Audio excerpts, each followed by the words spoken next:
All right, so we're going to talk a little bit about discovering what types of careers or jobs might be a good fit for us.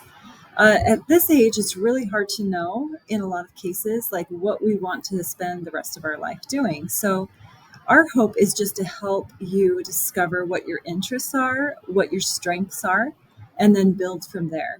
So, the website that I like to use does not require a login or a password. It's accessible all the time. It's called mynextmove.org, and you can access it at any point and use the information on it to help you kind of plan your high school experience. By learning more about yourself and your interests, that can help you zone in on certain types of classes that you might want to take and different programs that the high school offers. So if you go to mynextmove.org, this is what it looks like. And on the main page, you will see different headings. I want to be this is to search for careers using keywords. I know it when I see it, which is browsing careers just by just different information there. Then discover your interests. This is where I like to have students start. A lot of kids don't exactly know what their specific interests are and how that is related to an actual job. So by discovering your own interests, that can help you get started with maybe looking at some different possibilities and different careers that are out there.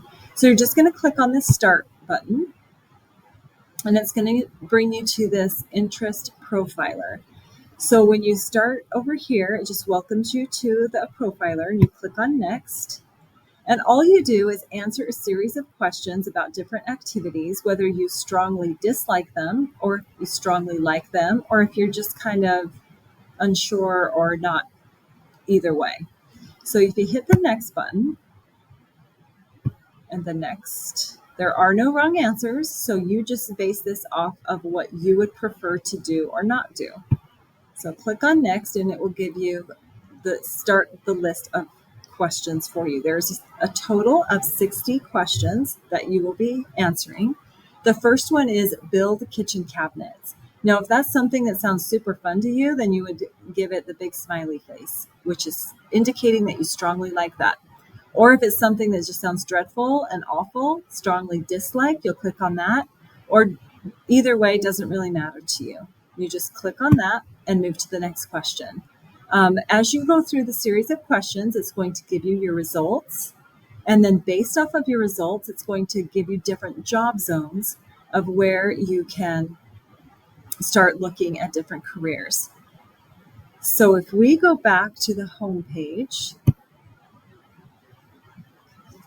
and we go to this section here, after you do the interest profiler, what it's going to do, it's going to give you a kind of a book of careers based off of your answers, and you can just start clicking on those and going through them.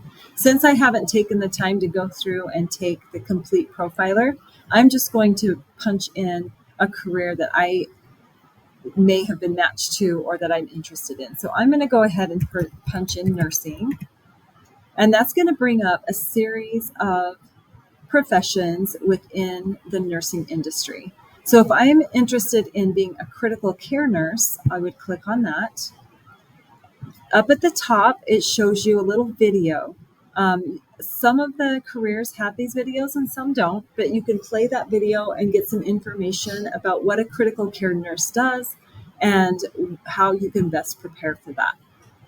As we scroll down, it gives you some information about what types of knowledge are important to have. So as you're building your class schedule, you can start gravitating to some of these courses based off of what you need to know to be a critical care nurse.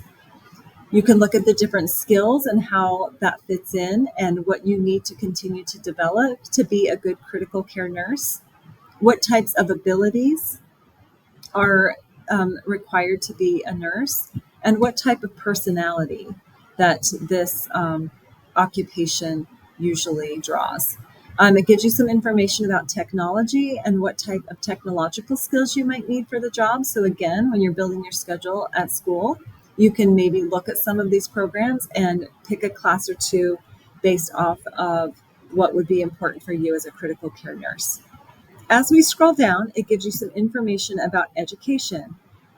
This tells us to become a critical care nurse, you need at least a bachelor's degree or an associate's degree in nursing. So you might be wondering, well, where can I go to find training? If you're looking for a specific place where you can go to get credentials for critical care nursing, you can click on Find Training, and you can plug in any state in which you want to study at. So if I'm coming down to Utah, let's say I want to stay in the state of Utah, and I click on that, then I can press Go, and that's going to bring up all of the programs within the state of Utah that have critical care nursing programs. And as you can see, there's a wide variety. We have Western Governors University, Weber State, Joyce University, Western Governors University, University of Utah, Utah Tech. So there's a plethora of programs within our state alone where you could go and get that degree. And you can now take this information and start comparing programs and see what the prerequisites are, what kind of standards you need to meet to be a good candidate for this major. So this is really helpful as you start to plan to attend a school that has your career interest in mind. So we're just going to go back now. A lot of kids will wonder, like, okay, what if I spend all this time and money and go to school and become a nurse? What does that job outlook look like? So this gives us a good indication of what these jobs, how available they are. So as you can see in this field, it's very likely that you could find a job, and it gives you an idea of how much money you might make in this career. So on the low end, depending on where you live, it's around $63,720. The median salary for this particular career is $86,000. And then on the high end, depending on where you live and your credentials, is $132,680. So this is a pretty well-paying job. So if you want to get even more detailed, you can click down here on Check Out My State, and that's going to give you an idea of where in the United States critical care nurses are mostly needed. So all of this light gray is an average opportunity for this career. Anything in orange is above average. So West Virginia and South Dakota are above average opportunities for this. Now, the bad news in Utah, it looks like Utah is below average opportunities. So it looks like it's a little bit competitive in the state of Utah. So you might want to look at some of that data. That doesn't mean just because it's competitive that you can't get a job in that area, but just know that it's going to be a little more competitive than maybe some of the surrounding states and other areas in our country. Then as you come over here, maybe some of this information doesn't gel with you, or maybe you are like, oh, I really don't want to go through this many years of schooling. I was looking towards something a little bit less in schooling. You can come over here and look at some different options and start to explore more and compare the two. So if you want to go into health and counseling, for example, you could go there and start the process over again by selecting another field, and you can learn a little bit about this career as well. And you can just kind of keep scrolling through here, learning about different occupations, where to find the training, how much money you can potentially make, and find that job that fits with your interests and your strengths.